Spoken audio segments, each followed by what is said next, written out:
Buti na lang talaga nagkaanak tayo, no?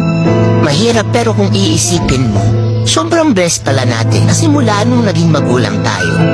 Parang mas nagkaroon ng direksyon yung buhay natin. Mahirap sa part na may responsibilities na tayo. Kung paano mo bibigyan ng magandang future tong batang to, kung paano mo ihahandle yung iba't ibang stage ng buhay nyo na magkasama. Kung paano mo siya i-build up na maging mabuting individual. Pero yung lakas na binibigay nila sa atin, iba eh. Yung kahit na anong pagod mo o sama ng pakiramdam mo, babamon ka talaga. Kasi alam mo may anak ka na nakadepende din sa yung Pasko ka na sa buhay. Pero titignan mo lang yung anak mo tapos babamon ka na.